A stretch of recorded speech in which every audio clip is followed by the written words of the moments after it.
마가복음 9장 14절로 29절입니다.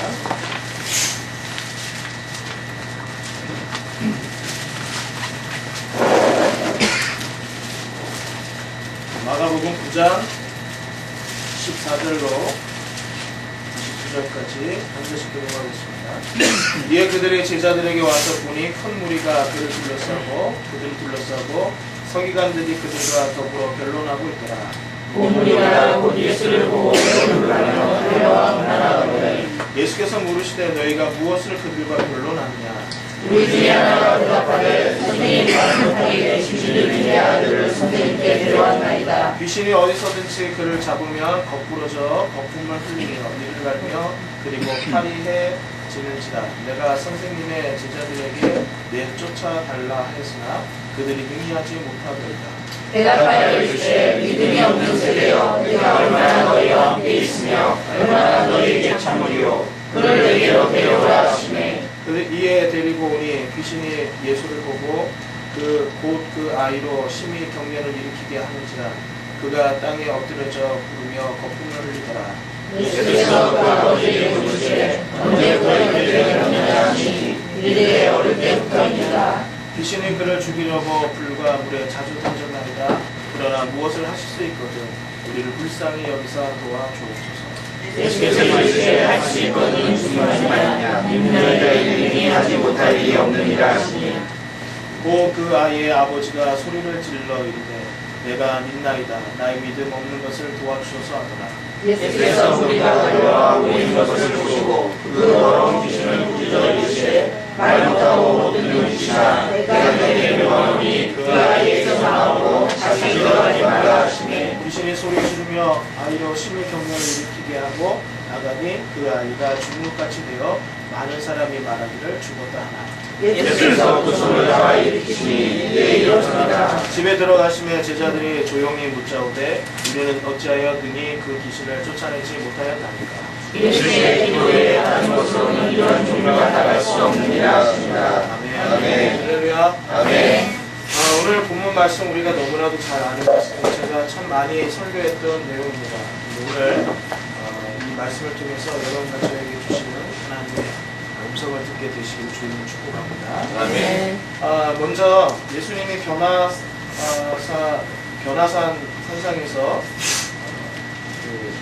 변모하시는 모습이 있고 나서 이제 내려오시죠. 변화산에서 내려오셔서 제자들에게 가시는데 14절에 보니까 이에 그들이 제자들에게 와서 보니 큰 무리가 그들을 둘러싸고 서기관들이 그들과 더불어 변론하고 있더라 했습니다.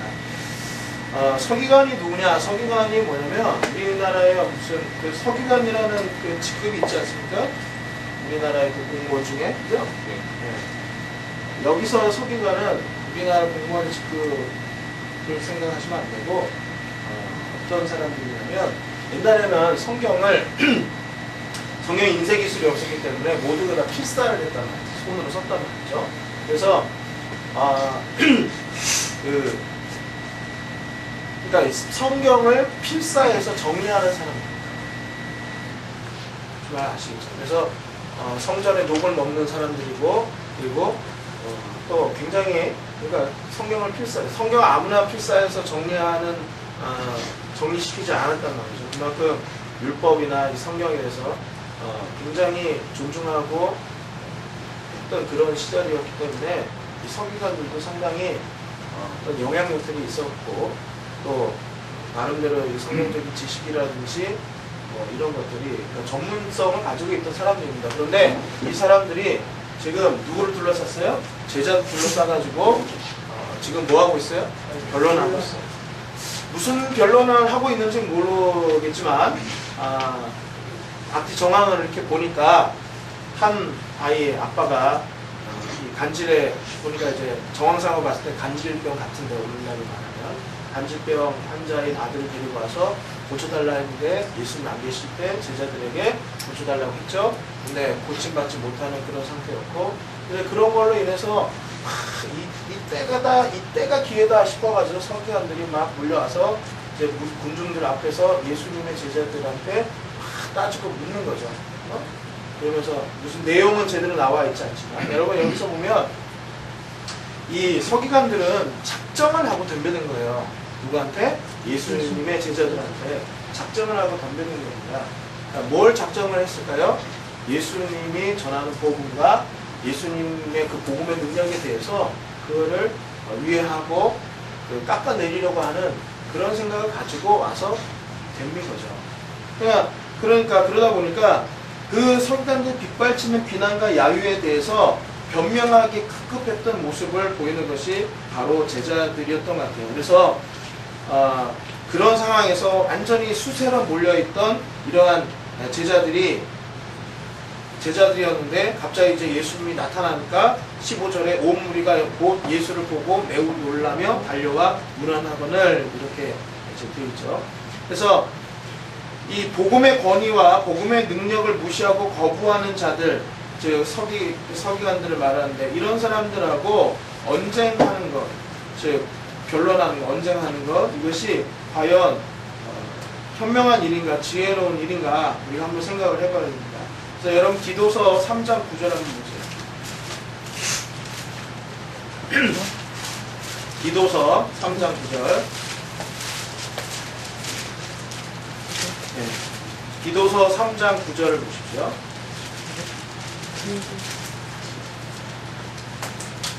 네, 디도서 3장 9절 읽어봅시다. 350페이지 시작. 그러나 어리석은 변론과 족보 이야기와 문제와 율법에 대한 다툼은 피하라. 이것은 무익한 것이요 헛된 것이니라.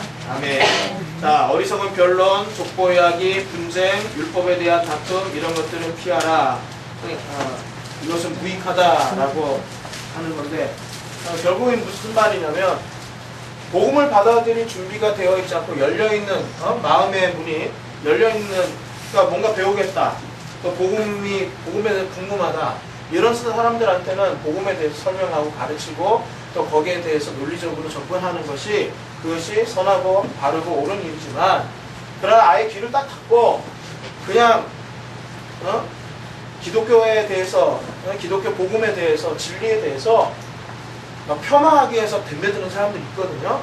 자, 그런 가운데에서는 그런 사람들하고 변론하는 것이 그것이 현명하지 못하다 하는 거죠. 요즘 보면 저도 이제 페이스북 상에서 많은 활동을 하는데 그러다 보면 공격도 받기도 하고 하는데 제가 지지난주 금요일에는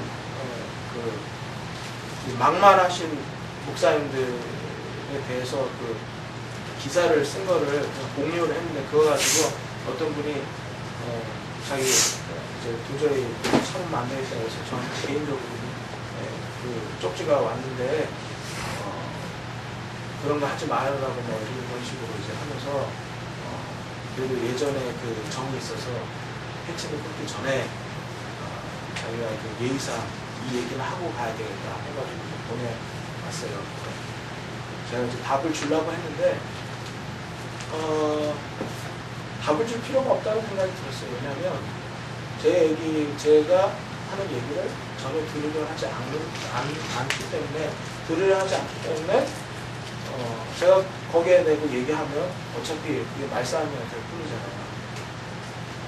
그냥 말이 나와서 말인데, 여러분, 목회자들의 잘못에 대해서, 거기에 대해서 이야기하고 언급하는 그것이 잘못된 겁니까? 이게 비성경적인 겁니까? 하나님은 사랑이시니까 무조건 덮고, 모든 것을 다 덮고, 쉬하고 세상 밖에 드러내지 말아야 합니까? 그렇다면, 만약에 그런 논리라면, 여러분, 계시록 2장을 한번 보세요. 계시록 2장. 계시록 2장 2절에 보시면, 계시록 2장 2절에 보시면 에베소 교회에 하시는 예수님의 말씀입니다. 한번 읽어보겠습니다. 계시록 2장 2절 시작. 내가 내 행위와 무서워와 내 인내를 알고 또 악한 자들과 나쁘지 아니한 것과 자칭 사도하게 아닌 자들을 시험하여 그의 거짓된 것을 내가 드러낸 것과. 아멘. 자, 여기 보면 에베소 교회가 칭찬을 받습니다. 어떤 칭찬을 받느냐? 내 행위와 수고와 내 인내를 알고 악한 자들을 용납하지 않냐. 악한 자들을 용납하지 아니하니까. 그리고 자칭 사도라 하는 자들을 시험해서 테스트해서 그들의 거짓된 것을 네가 드러냈다 하는 거죠. 이게 단순히 이단들만 해당 당시 영지주의 이단들만 드러냈다는 얘기가 아니라 교회 내에 소위 말해서 교회 지도자들은요, 오늘로 말하면 목사인데 또는 이름 있는 유명한 목사인데, 그런데 그들의 그 거짓된 것들을 네가 드러내었다 이거예요. 그러니까 무엇을 위해서? 교회의 거룩을 지키기 위해서. 아멘? 교회의 거룩성을, 예수님의 몸된 교회의 거룩성을 지키기 위해서 네가 이렇게 수고한 것에 대해서는 예수님 칭찬이 아니라 칭찬하셨다는 거죠. 그리고 그런데 이제 그들이 칭망받은 것이 뭐예요? 네, 너희 처음 사랑을 버렸느니라. 이건 제가 오늘 말씀하고 연결되기 때문에 이따가 설명을 하겠지만, 어찌되었든 간에 중요한 거는 너무 싸우다 보니까, 그러니까 이런 교회의 거룩성을 지키기 위해서 싸우고 행동으로 가만히 있지 않고 침묵하지 않고 이빠른 소리하고 거짓된 것에 대해서 드러내고 밝히고, 그 밝히는 과정 속에서 어떻게 너는 그런 얘기들을 자꾸 드러내서 교회를 시끄럽게 하고 세상 사람들한테 교회에 대해 안 좋은 이미지를 갖게끔 하느냐. 여러분, 교회 전체가 세상의 이미지를, 교회가 세상 사람들이 봤을 때 교회 이미지가 안 좋아지는 것, 그거보다 그 이미지 실추되는 게, 그게 우리가 두려워해야 될 게 아니라 교회가 거룩한 것을 잃어버리는 것, 이걸 우리가 두려워해야 돼요. 아멘. 아멘? 아멘. 그리고 이미 세상 사람들은 교회에 대해서 그러니까 우리가 지금 살아가는 세상 속에서는, 우리 한국 사회에서는 교회 이미지가 실추될 대로 실추되어 있어요. 더 이상 감출 수가 없는 부분이에요. 근데 이미지 실추보다 더 중요한 게, 더 우리가 중요하게 생각해야 되는 것이 무엇이냐면 바로 교회 거룩성입니다. 근데 이것을 위해서 열심히 싸우다 보니까 나중에 처음 사랑을 잊어버려요. 그러니까 처음 사랑을 잊어버리지 않도록 노력하면서 싸우는 부분은 뭐예요? 괜찮은 거예요. 그거는 하나님 예수님께 칭찬받는 일이에요. 자, 성경이 꺼주세요. 자, 그럼 다시 마가복음 9장으로 돌아갑니다. 자, 어찌 되었던 간에 진리에 대해서 전혀 들으려고 하지 않고 관심을 가지지 않고 자기들이 생각하는 거에만 딱 고정돼서 그것만 주장하는 사람들, 거기에 대해서는 변론할 필요 없습니다. 이야기해서 야, 진리가 이런 것이다, 하나님 뜻이 이런 것이다 라고 이야기했을 때 자기 생각을 적고 아 그렇군요, 아 말씀이 그렇군요 하면서 자기 생각을 그러면 뒤집고, 그동안 생각했던 걸 뒤집고 하나님의 진리의 말씀으로 자기의 마음을 굳건하게 그 믿음의 기초를 세우려고 하는 그런 사람들한테는 때로는 변론이 필요합니다. 변론이 필요해요. 그런데 전혀 듣지 않고 귀를 닫아버리고 그냥 자기 말만 하는 사람들에 있어서는 변론이 필요 없다는 거죠. 자, 지금 서기관들이 예수님의 제자들한테 와가지고 이제 그런 비슷한 유의 변론이 일어났어요. 그런 상황에서 이제 예수님 오셨죠. 자, 그러면서 이제 사건이 일어납니다. 무엇을 변론하느냐? 16절에 이제 예수님 물어보시죠. 그랬더니 그 중에 한 사람이 나와서 선생님, 말 못하게 하는 귀신 들린 내 아들을 선생님께 데려왔나이다. 귀신이 어디서든지 그를 잡으며 거꾸러져 거품을 흘리며 이를 갈며 그리고 파리해지는지라. 내가 선생님의 제자들에게 내쫓아 달라 하였으나 그들이 능히 하지 못하더이다. 자, 지금 귀신 들린 자기 아들을 예수님의 제자들한테 데리고 왔는데 고치지 못하는 것을 보고 그것 때문에 이제 지금 변론이 일어나고 사단이 일어났다는 것을 우리가 이 사람의 이야기를 통해서 알 수가 있어요. 자, 여기서 보면 우리가 귀신에 대한 얘기가 나오는데, 자, 이 귀신은 뭡니까?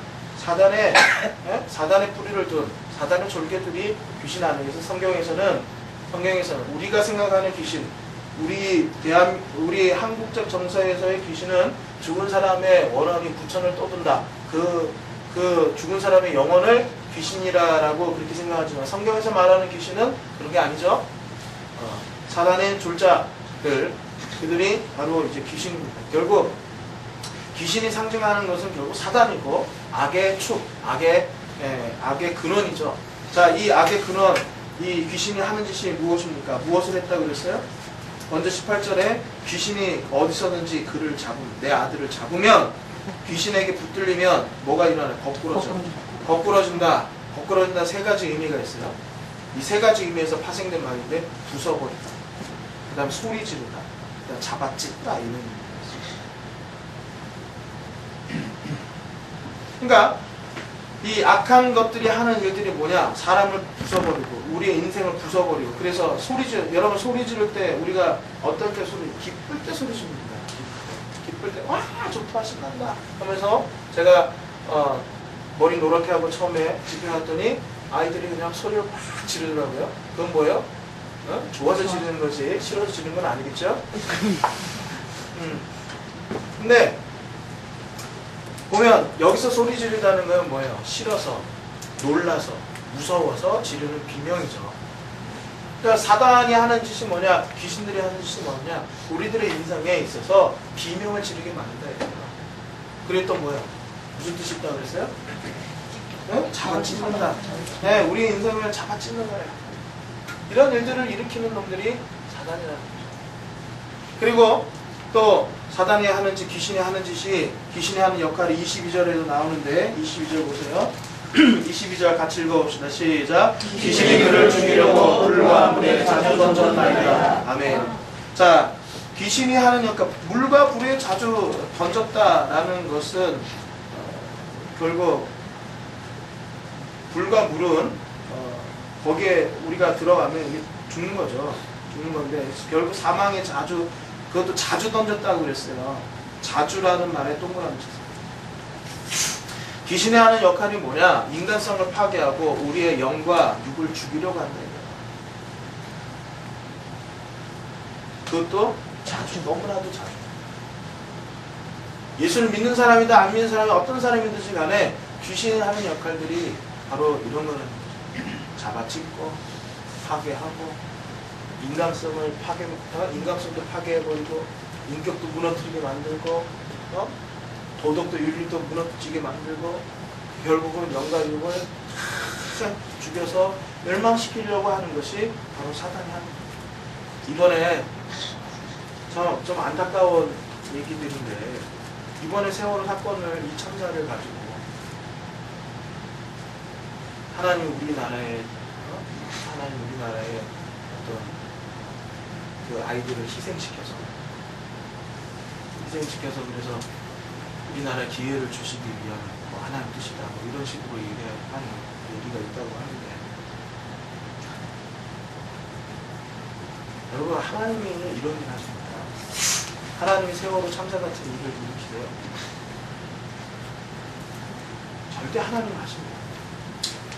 이 일이 하나님이 하시지 않았다라고 얘기하면 그러면 하나님의 전지전능과 하나님의 섭리 이거는 도대체 뭐냐라고 이야기하면서 저는 그런데 세월호 같은 이런 참사가 이게 하나님의 뜻 안에서 결정됐다라고 하나님의 뜻이 아니다. 이거는 하나님이 허락하신 것도 아니고 하나님이 원하신 것도 아니고 하나님에서 나온 것이 아니다라고 이야기한다고 해서 하나님의 전지전능과 하나님의 섭리 신앙이 무너진다고 저는 그렇게 보지 않습니다.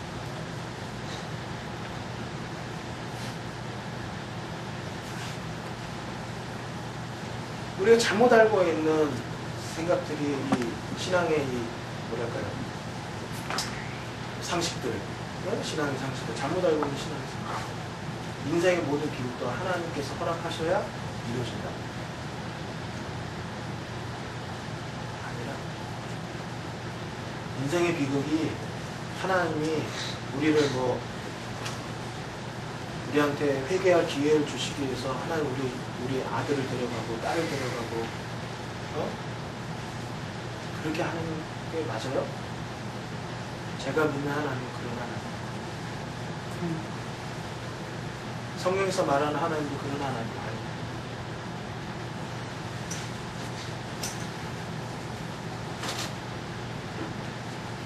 오늘 분명히 성경에서 말하고 있는 것은 이러한 참혹한 이런 일들을 누가 일으키느냐? 귀신이 하는 거예요. 귀신이 그를 붙들어서. 귀신이 그를 붙드니까 거꾸로 접혀. 무슨 뜻이라고 했어요? 응? 부셔버렸다, 부셔버린다, 비명을 지른다, 잡아찌는다. 귀신이 하는 거예요. 이번에 얼마나 많은 사람들이 비명을 질렀어요. 얼마나 많은 사람들이 가슴을 찢었습니까? 얼마나 많은 사람들이 인생이 부서졌습니까? 이게 그런데도 하나님 하신 거예요.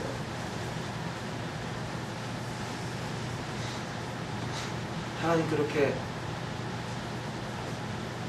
이거는 귀신 사단인 거죠. 그리고 이 사단과 귀신은 자주 그런 짓을 한답니다.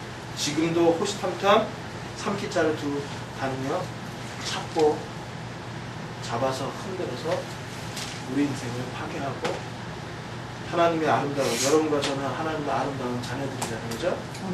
하나님의 아름다운 자녀들을 어떻게든 짓밟아서 그래서 무적적으로 지옥불에 떨어뜨리려고 하는 게 호시탐의 무적이 그게 사탄.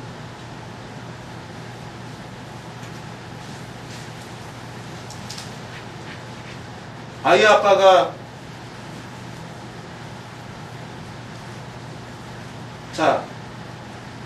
아이 아빠가 18절에서 이 증상에 대해서 이야기를 했을 때 19절에 예수님 이런 말씀하세요.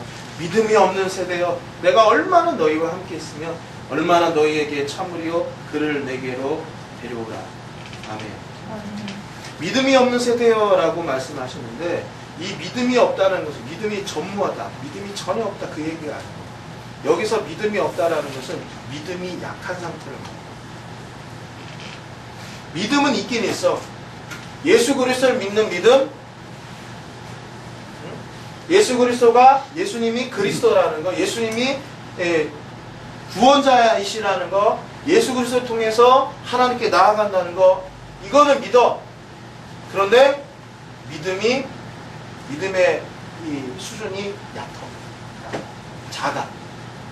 믿음이 적은 믿음이 없는 세대라는 것은 믿음의 상태가 약하다라는 것을 이야기하고 이 믿음이 약한 상태의 사람들, 제자들을 책망하시고 있습니다. 19절. 믿음이 약한 너희들, 믿음은 있긴 있는데 믿음이 약하기 때문에 아무런 능력이 나타나지 않는다라는 그런 이야기를 하시는 거죠. 그러면서 계속 예수님이 그 아빠와의 대화 속에서 예수님이 다시 한번 믿음에 대한 이야기를 하시는데요. 22절 보세요. 22절 마가복음 22절 시작. 귀신이 그를 죽이려고 불과 물에 자주 던졌나이다. 그러나 무엇을 할 수도 있거든 우리를 불쌍히 여겨서 도와주옵소서. 아멘. 여기 보면 무엇을 하실 수 있거든 이라고 이야기했어요. 무엇을 할 수 있거든. 예수님이 무엇을 하실 수 있거든 우리를 나와 우리 아들을 불쌍히 여기사 우리 아들이 좀 이 병에서 헤어나올 수 있게 해주세요라는 그런 요청을 합니다. 무엇을 할 수 있거든이라는 이 말이 믿음이 있는 얘기입니까? 없는 얘기입니까? 없는 얘기죠. 예수님이 말씀하십니다. 할 수 있거든이 무슨 말이냐? 믿는 자에게는 능하지 못할 일이 없느니라. 아멘. 아멘. 이 아버지는 예수님의 능력을 의지하여 할 수 있다면 해달라라는 그런 말씀을 합니다. 즉 무슨 말이냐? 예수님 당신한테 내 아들을 고칠 수 있는 능력이 있다면 할 수 있거든 이런 이 얘기는 당신한테 우리 아들을 고칠 수 있는 능력이 있다면 내 아들 좀 고쳐주세요.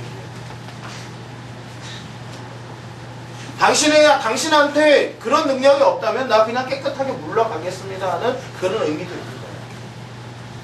당신한테 능력이 없다면 내가 물러가겠는데 당신한테 그런 능력이 있다면 내 아들 좀 고쳐주세요 라는 그런 의미인데 예수님이 이 아버지한테 무슨 얘기를 하십니까? 야, 내가 소위 말해서 복음인데 말이야. 내가 모든 것을 구원할 하나님의 능력이고 하나님의 능력이고 하나님의 복음인데 말이야. 나한테 능력이 있다면이라고, 무엇을 할 수 있거든이라고, 그게 아니라 이거죠. 할 수 있거든이 무슨 말이냐? 믿는 자에게는 능치 못한 일이 없느니라. 아멘. 아멘. 예수님은 자기의 능력의 유무와 별개로 이 환자의 아버지, 부친이 예수님에 대한 신뢰와 그분의 능력에 대한 믿음에 이 치병이 달려있음을 말씀하고 있어요. 즉,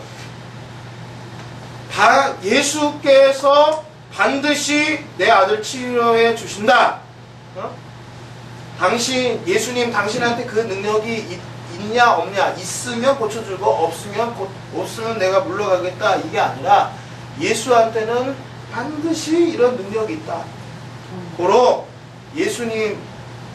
예수님만이 내 병 우리 아이 고칠 수 있으니 내 아이 고쳐주세요, 이렇게 얘기하는 거죠. 즉, 여러분, 백부장이 자기 아팠을 때 예수님한테 찾아왔을 때 뭐라고 했어요?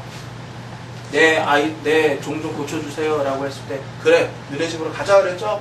근데 우리 집에 오실 필요 없습니다, 그냥 말씀만 하십시오. 그러면 내 종이 낫겠나 이거였습니다. 이 아버지하고 이 백부장의 차이가 뭐예요?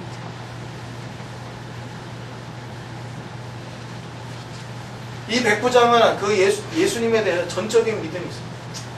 예수님이 능력이 있을까 없을까, 그게 아니라 그냥 예수님에 대해서 그냥 무한정 신뢰. 예수님한테 모든 희망과 능력과 이 모든 걸 다 달려있다라고 믿는 거죠. 그 믿으니까 당신이 말씀만 해도 내 종은 낫는다, 이런 믿음을 고백을 했고, 그 고백으로 인해서 예수님한테 칭찬을 받았어요. 이스라엘 사람들 중에서도 이만한 믿음 보지 못해요. 아멘. 그런데 이 아버지 같은 경우, 지금 이 환자의 아버지 같은 경우는 뭐예요? 믿음은 있긴 있어요. 예수님 함께 나온 거 보니까 예수님에 대한 믿음이 있긴 있어요. 그런데 백부장처럼 믿음이 강하지 못해요. 약한 믿음이다 보니까 과연 예수님한테 그런 능력이 있을까? 없으면 어떡하지? 과연 있을까 없을까? 라고 왔다 갔다 하면서, 만약에 있다면 고쳐주시고 없다면 뭐 할 수 없습니다 라는 식의 그런 표현을 합니다. 근데 예수님 잡아준 거예요. 야, 할 수 있거든이 무슨 말이냐?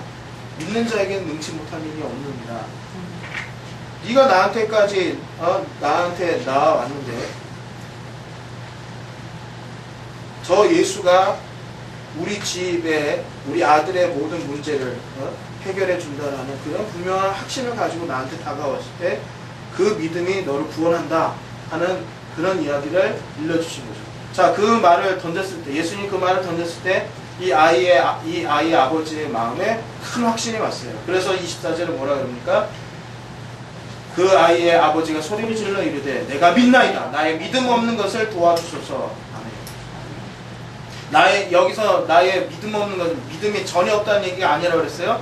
믿음이 약한데 강한 믿음, 약한 나의 믿음을 도와주셔서 강한 믿음의 소유자가 되게 해주십시오. 그때 예수님이 이제 그 아이에게 그 아이 속에 있는 더러운 귀신에게 이야기하죠. 25절에 말 못하고 못 듣는 귀신아, 내가 내게 명하노니 그 아이에게서 나오고 다시 들어가지 말라. 아멘. 이렇게 이야기하셨을 때 26절에 이제 그런 현상이 나타나는, 귀신이 소리 지르며 아이로 심히 경련을 일으키게 하고 나가니 그 아이가 죽은 것 같이 되어 많은 사람이 말하기를 죽었다 하나. 자, 하나님의 역사와 하나님의 능력이 임하게 될 때 지금 아이는 상태 더 안 좋아졌어요. 예수님이 명령하셨을 때 악한 귀신아 물러가라 라고 꾸리셨을 때 현상적으로 봤을 때는 더 안 좋아졌어요. 그래서 심지어 사람들이 뭐라고 이야기해요? 이 아이가 죽었다 라고 이야기해요. 죽은 것처럼 됐는데 보기에는 완전 죽은 거예요. 자, 여기서 우리가 한 가지 생각해 봐야 될 것이 뭐냐? 하나님의 역사와 하나님의 능력이 우리의 삶에 임하게 되면 우리의 삶이나 우리의 생활이나 우리의 세상이 더 악화된 것처럼 보여요. 회생 불가능한 것처럼 보인다.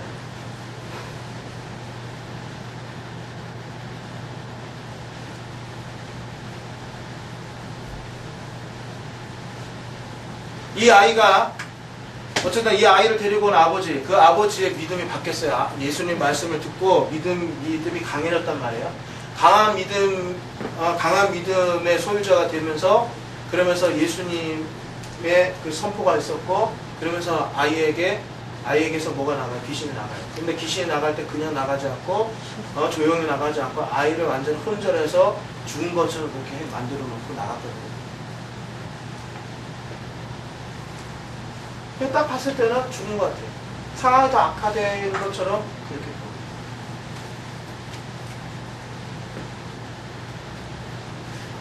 우리의 삶에, 우리의 인생에 여러분 한번 잘 생각해보세요. 처음에 여러분들이 예수 믿게 되어졌을 때 그리고 예수 믿게 되어져서 지금까지 왔을 때 한번 잘 생각해요. 우리가 신앙생활을 하면서 내 안에 그동안 내 힘, 내 뜻대로, 내 마음대로 살다가 내 안에 예수 그리스도가 들어오시고 복음을 받아들이면서 어떤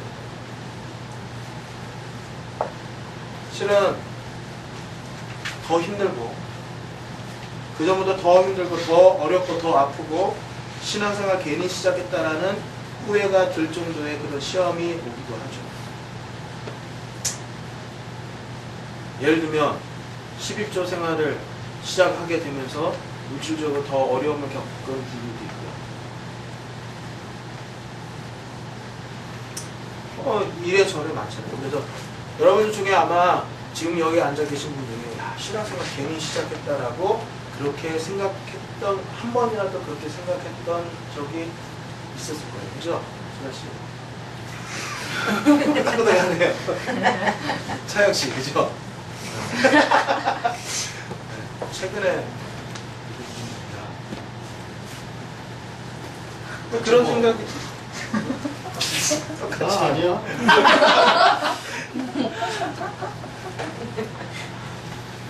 그래서 더 악화된 것처럼 그렇게 보이기도 해요.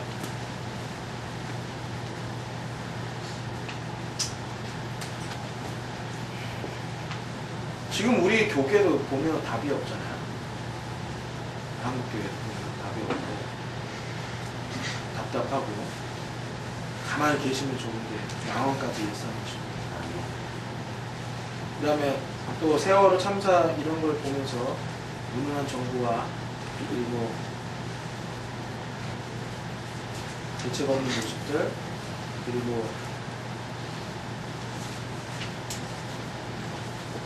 제대로 역할을 못하고 있는 언론들 이런 걸 보면서 왜 희망이 보이지 않고 답답하고 도대체 그래서 어떤 분들은 대한민국 더 이상 희망이 안 보여요. 밖으로 나가 살아야 돼. 이런 얘기 하시는 분들이 있거든요. 저는 그럼에도 불구하고 예수님이 이렇게 하셨어요. 27절에 예수께서 그 손을 잡아 일으키시고 이에 일어서 나갈 때 그래도 끝까지 주님이 하신다, 예수님이 하신다라는 믿음을 잃지 않으면 예수님이 죽은 것 같은 우리의 삶을, 우리의 손을 붙잡고 일으키신다. 우리 한국교회의 손을 붙잡고 일으키신다. 우리 대한민국, 우리 사회의 손을 붙잡고 일으키신다.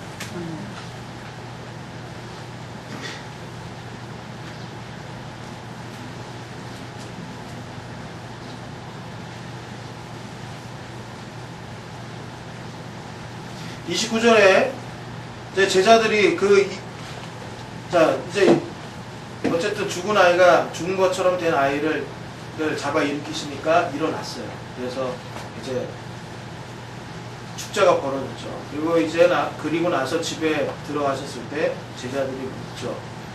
왜 우리는 그 귀신을 쫓아내지 못했을까요?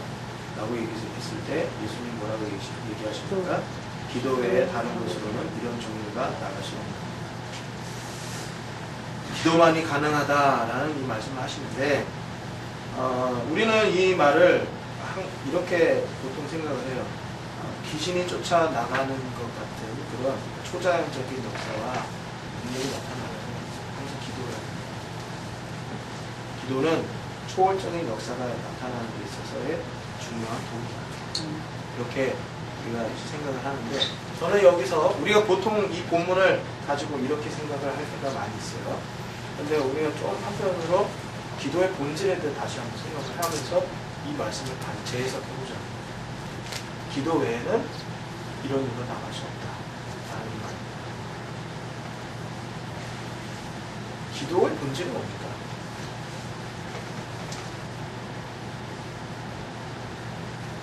기도의 본질.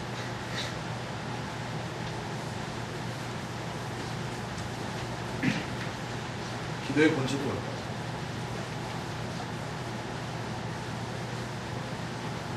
어떤 능력을 나타내는 데 있어서의 방법, 수단인가요?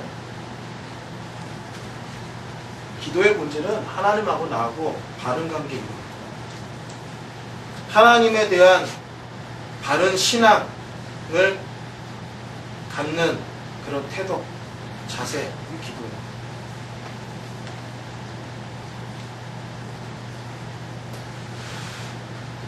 즉 기도만이 가능하다라는 이 말은 결국 귀신을 쫓아내고 이 땅에 하나님의 아름다운 나라를 이루어가는 데 있어서 정말 중요한 것이 뭐냐? 너 지금 하나님과 바른 관계에 있고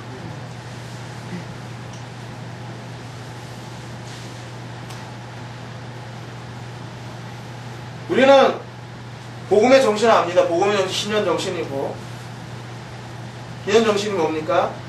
모든 영역과 차원에서 자, 영적인 차원, 육적인 차원, 사회적인 차원, 경제적인 차원, 모든 차원에서 억압과 차별과 착취와 눌름과 매임과 이런 것이 없는, 사람 위에 사람 없고 사람 아래 사람 없는 그런 세상을 만드는 것이, 그것이 바로 예수님의 복음 정신이고 예수님이 꿈꿨던 하나님의 나라입니다.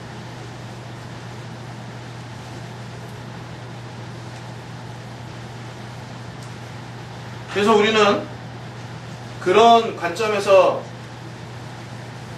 우리가 지금 현재 작금의 한국 사회에서 살아가면서, 대한민국에 살아가면서 봤을 때 우리가 살아가는 정권, 우리 지금 현재 정권이, 정부나 이런 모든 지금 세월호 참사를 통해서 저 같은 경우도 세월호 참사 때문에 확 변한 사람이에요. 그러니까 늘 생각을 했었지만 이 투사처럼 말이나 이게 말 같은 것도 투사처럼 이렇게 바뀌게, 저 같은 사람은 이제 이번이 그게 계기가 됐는데,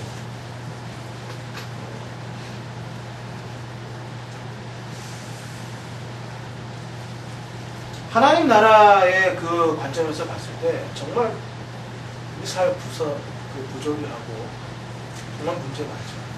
가만히 있을 수 없을 정도, 더 이상은 가만히 있으면 안 돼.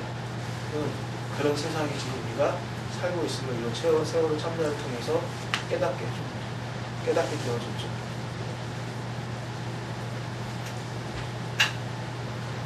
그래서 우리가 그 집회에도 가보고 또 목소리를 높이고 여러 가지 언론에 나오지 않는 것들을 공유해서 SNS를 통해서 알리기도 하고 하는 그런 일들을 지금 하고 있는데, 이런 절망적인 상황 속에서도 구원의 역사를 이루고 참 생명을 일으키는, 참 생명의 역사를 일으키는 자들, 그것이 바로 크리스찬들입니다. 아멘? 아멘. 크리스찬들. 그리고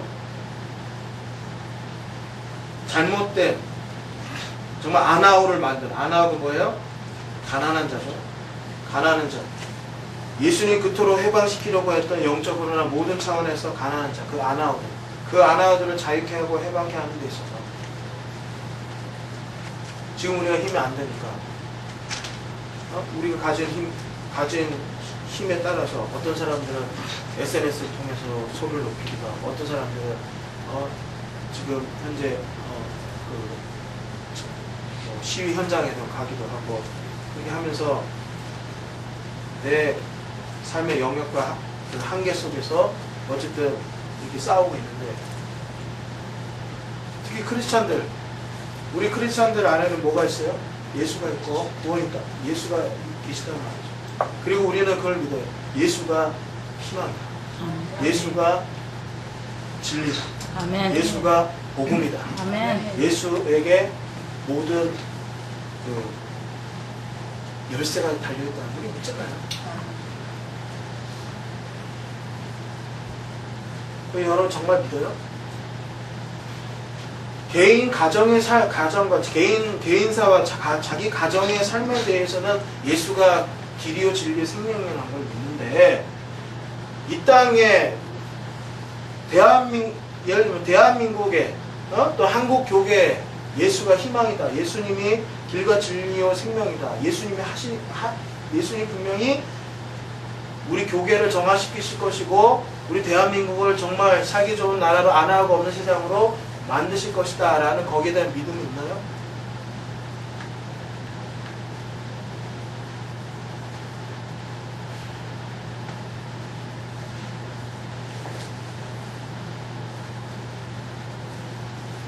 저는 그 믿음을 찾아야 된다고 있습니다. 없다. 그런 믿음이 사라졌다면 그런 믿음을 가져야 된다고. 그 믿음이 사라졌다면 그 사라진 사람은 뭐야? 예수님 책망하신 것처럼 믿음이 없는 자예요.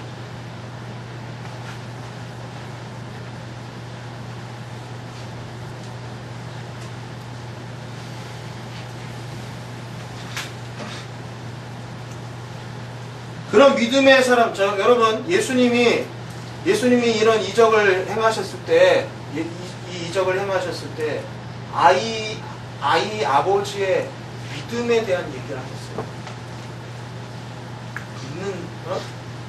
그래서 믿음이 적은 그 아이 아버지의 마음에 믿음을 촉구하는 말씀을 하셔서 그 믿음이 확 생기니까 역사가 일어났잖아요.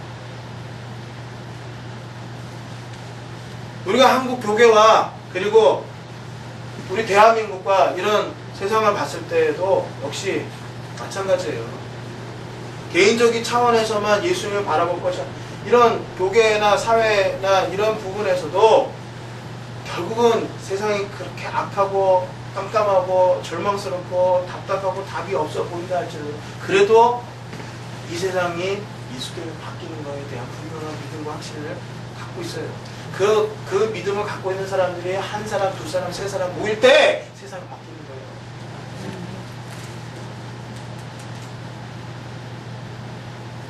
근데 지금 막 싸운단 말이에요. 저도 제 나름대로 페이스북에서 하는 건 제 나름의 투쟁이에요. 제가 지금 상황이 그 시위는 같이 나도 동참해서 하고 싶은데 그게 안 되니까 지금 안 되는 상황이니까 페이스북에서라도 뭐 제 SNS를 통해서 어떻게든 하고 그렇게 하고 있는데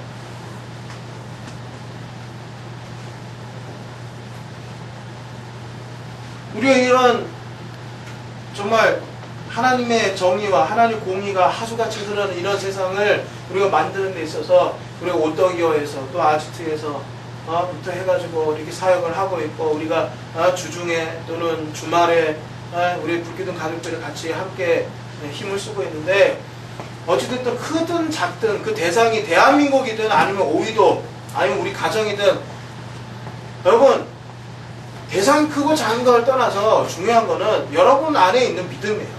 아멘. 내가 어떤 한 아이를 만났을 때 이 아이 상황이 집안의 상황도 안 좋고 뭐도 안 좋고 참 답이 없다. 그런데도 우리가 만날 때 그 아이를 만날 때에도 역시 그 아이가 지금 객관적으로 봤을 때는 전혀 답이 안 나오고 정말 얘 인생이 어떻게 정말 앞이 안 보인다라는 그런 아이를 우리가 만난다 할지라도 우리가 전하는 우리가 믿고 있는 그 예수가 그 예수 그리스도가 그 아이에 들어가면 그 아이의 인생도 달라지고 아멘. 그 아이의 인생이 바뀔 수 있다는 거기에 대한 분명한 믿음이 있냔 말이죠.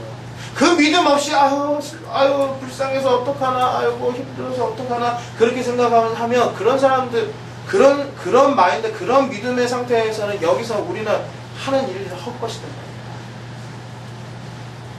헛것이 돼요. 봉사를 해서 소위 말해서 섬기는 일, 어린아이, 어려운 아이들 돌보고 섬기는 일 때문에 우리는 다른 사람들이 칭찬해줘서 우리 스스로가 자기의가 올라갈지 모르지만 우리가 하는 이런 하나님이 이 땅에 우리를 보내시고 우리에게 이런 사역과 이런 사역을 하게끔 하신 이유는 우리의 자기를 드높이기 위해서 하게 하신 게 아니라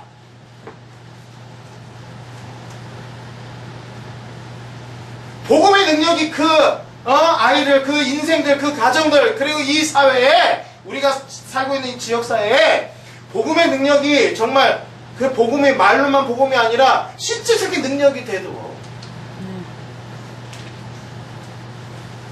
그럼 그 실제적인 능력이 되게 하려면 일단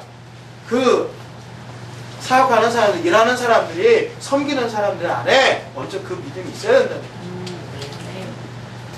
자기 아들을 예수님 앞에 데리고 오긴 했어요. 그런데 예수님이 능력이 있을까 없을까 망설이는, 있으면 고쳐주시고 없으면 뭐 마시고. 만약 이 아버지의 믿음이 더 이상 뭐 상승되지 않고 올라가지 않았다면 예수님이 고쳐주셨을까? 물론 고쳐주셨겠지만 안 고쳐줄 수 있잖아요. 왜? 예수님은 믿음에 반응하십니다.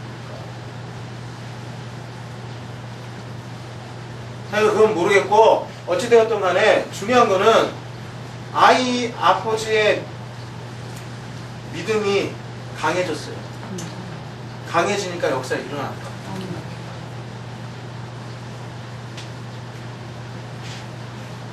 내가 만나는 사람들, 또 내 자녀들, 내 인생, 우리 가정의 형편들, 우리 공동체의 형편들, 또 지역에서 만난 아이들, 우리의 사역, 또 좀 더 나아가서 감리교로 하는 교단, 5년째 아니 수년째 폭력을 앓고 아주 시끄러운 우리 정말 자랑스러운 기독교 대학 감리의 교단, 지금 그닥 자랑스럽지 않지만, 그리고 한국 교계, 또 세월호 참사를 통해 드러난 대한민국의 이 정권, 정부, 기득권들,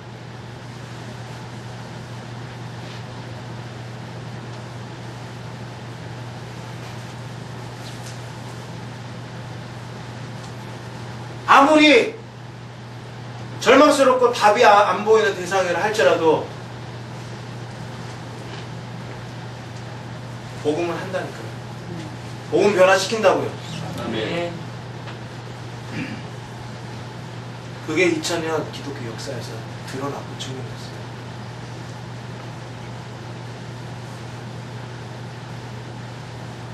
우리가 오늘 가져야 될 건 바로 그런 믿음이에요. 예수는 하신다. 복음은 할 수 있다는 거예요. 복음만이 할 수 있다는 거죠. 근데 우리가 하다 보면 지쳐요. 저도 지칠 때가 참 많아요. 지치면서 마음속에 이게 믿음이 떨어지죠.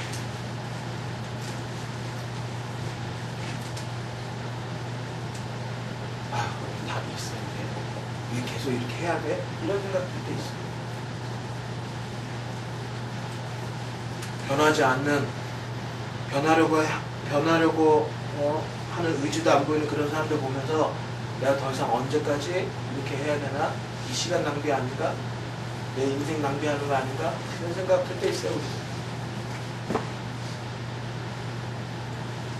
근데 그런 생각 들 때 나를 들여다보면 예수님 말씀하셨잖아요. 기도가 답이라고 했잖아요. 하나님과 나 사이의 관계가 일 때문에, 사역 때문에, 또 아니면 싸우는 것 때문에, 투쟁하는 것 때문에 또 투쟁하다 보면, 싸우다 보면, 또 주의를 하다 보면 어때요? 핍박도 받고 어려움도 겪죠. 그런 거, 이런 거, 저런 것 때문에 하나님과 나아갈 관계가 소원해지는 경우가 많아요. 하나님과의 어떤 깊은 관계. 여러분, 우리가 살다 보면 부부들 같은 경우 이제 막 40대 정도 돼서 남자들은 잘 때 되면 더 왕성하게 바깥에 이제 일들이 많아지고, 또 아내들은 집에서 이제 애들 키우는 애들이 막 크고 하니까 이게 손이 많이 가잖아요. 그러다 보면 서로 얼굴 보고 얘기할 시간이 별로 없단 말이에요.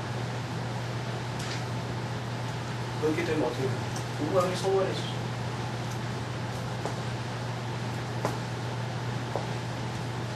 부부간의 관계가 소원해지고, 그 소원해지다 보면은 결국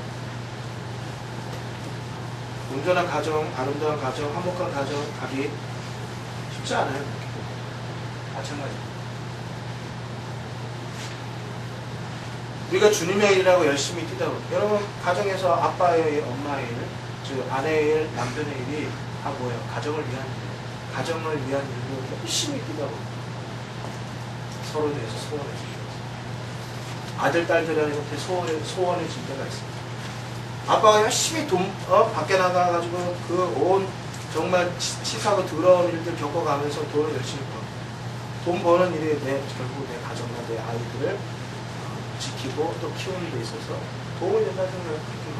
그런데 중요한 건 그렇게 열심히 뛰면서 자기 자식하고 아이하고 많은 시간을 못 가졌어요.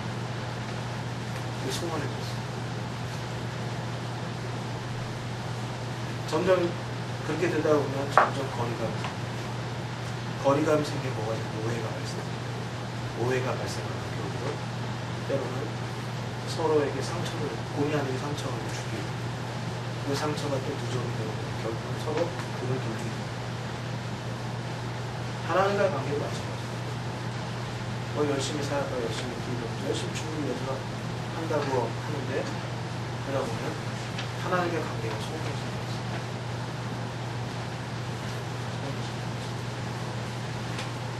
여러분, 가정 안에서 부부가 또는 부모 자식 간에 정말 끈끈한, 계속해서 끈끈함이 있어요. 밖에서 한이 어려운 일을 겪고 있어도 내가 우리 가족들, 내 우리 자식들, 내가 우리 아내로 때문에 내가 정말 산다, 보람있다 그러거든요. 그죠? 그죠? 근데 밖에서 열심히 뛰고 왔는데 집에 와서 오늘 밥 없으니까 한 10시, 11시 퇴근하고 밥도 못 먹고 이제 집에 들어오려고 하는데, 오늘 밥 없으니까 밖에 나가서 먹고 와. 이렇게 만약에 문자가 왔어요. 그런 일들이 한 번, 두 번, 세 번 이제 일어나다 보면 어때요? 남편 마음. 내가 뭘 위해서 뛰는 거지? 뭘 위해서 이 고생하는 거지? 이런 생각 들죠. 그러면서 자기가 열심히 뛰는 거에 대한 것이 더 이상 재미가 없어지고 열정이 식어지고, 이거 해야 돼 말아야 돼 이런 생각까지 들어요. 마찬가지예요. 주애를 열심히 뛰다가 열심히 하나님의 뜻에 따라 열심히 산다고 그렇게 했는데 하나님과 소원해지는 관계가 되고, 내가 왜 뛰고 있는지에 대한, 내가 지금 무엇을 위해서 뛰고 있는지 거기에 대해서 잊어버리게 되고 잃어버리게 되고, 그렇게 되다 보면 결국 이렇게 하는 게 맞아? 이렇게 뛰는 게 맞아? 이렇게 한다고 해서 세상이 바뀔까? 이렇게 한다고 저 사람이 바뀔까? 이런 생각.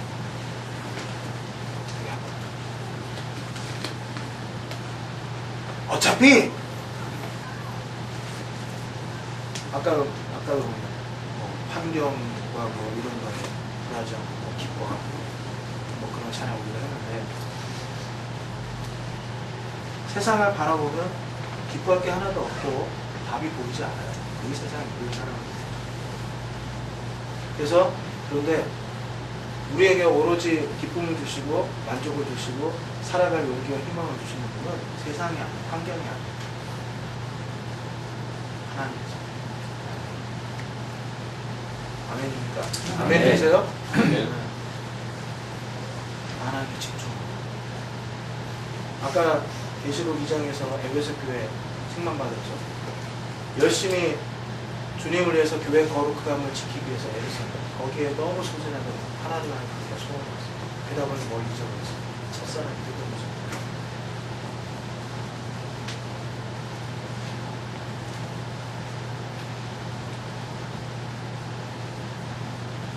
기도 외에는 이런 이유가 나갈 수 없는 오늘 이 말씀은 우리에게 재해석되는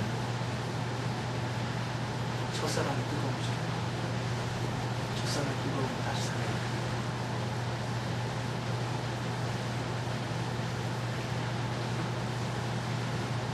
그것이 귀신이 상징하는 악의죠. 네? 세상의 악과 싸울 수 있는 힘이라는 거예요.